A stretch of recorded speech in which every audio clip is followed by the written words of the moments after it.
अलैकम मोमिन, तुझे रोना और तड़पना क्या नहीं आता कि छोटी सी ज़िंदगी में तू बुरे काम कर रहा है, अंधेरों में चला जा रहा है, शैतान को अपना दोस्त बना रहा है।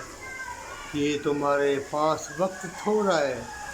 अल्लाह जल्ला शानहू से ज़्यादा मांग, अल्लाह तेरे लिए मुशाहिदात के दरवाज़े खोल देगा बरकत के। तो अगर नेकी करेगा, तंदुरुस्त रहेगा और अल्लाह तुझे पाक लोगों से मिलाएगा।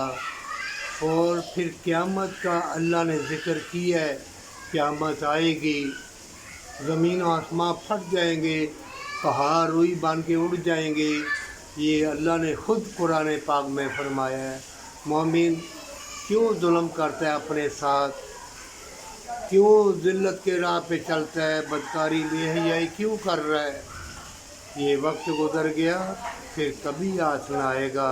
अल्लाह से मांग ले तौबा के साथ, गिड़गिड़ा के मांग। वो ऐसी हसीन लज़्ज़त बागों की, फूलों की, मौसमों की तुमको देगा और फिर फरिश्ते मलाइका तेरे ऊपर नूर की बारिश करेंगे। है मोमिन, जो मजबूर है उनसे प्यार कर, उनको मुसीबत से निकाल, किसी को मत सताना। चाहे तो वज़ीर है या बादशाह है, चाहे तेरे पास ज़मीन और आसमां की दौलत है, मौत ज़रूर आएगी। मौत का दरवाज़ा खुला है और तौबा का दरवाज़ा भी खुला है। मरने से पहले तौबा कर ले, हमेशा की ज़िंदगी, हमेशा की जन्नत के लिए, पर सच्ची तौबा।